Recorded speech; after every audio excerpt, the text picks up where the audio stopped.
Yung man nakigadol ka pero pang beauty pageant ang iyong ganda, laban ko ati tabla, take out lata.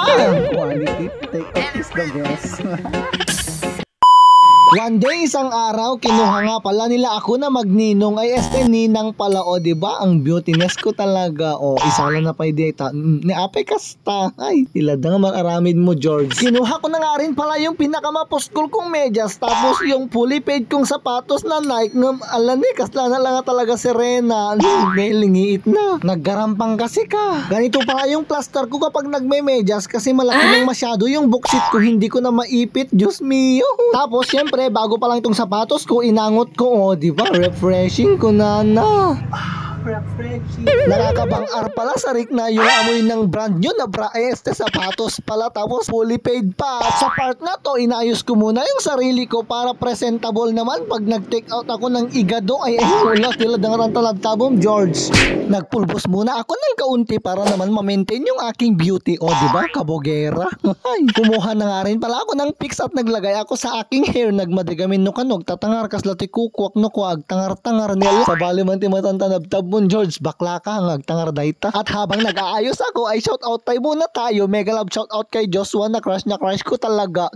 Naalala ko na naman yung pangalan ni Joshua, kaya napagiling na naman ako ng pangato pababa, diba? Naglengnak nga gumiling si ka. Shout out nga rin pala kay brother Felino Saragosa na kapwa nating vlogger ba. Hindi na talaga maitatago at mapagkakaila, nagdakil nga talaga tibuksit kun si ka. At sa part na to, nagpractice ako kung paano rumampa na may take out na dala, diba?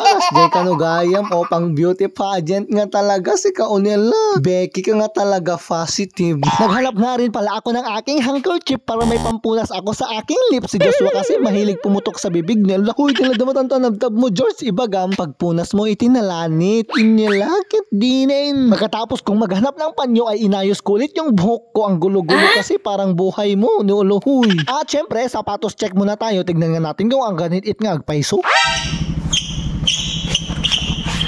Sana Pagkatapos ko nga mag-ayos ay okay sa ba, nala daw na mitinin, pinangananin. Ganito ako magsubo ng ice cream, diba? Feel na feel ko talaga si ka. Nagsarap ka, Joshua. Hala, wag ganun. Sa kabilang banger sa likod ng harapan, nakita ko yung lechon, pinarty-party, nagsarap nga tan. At nang hindi ko mapupuutan yung ramay ko, biglang gumapang, diba? Dimukman. First bite ko na naman. At heto na nga yung exciting at most awaited part, ang ginadulan.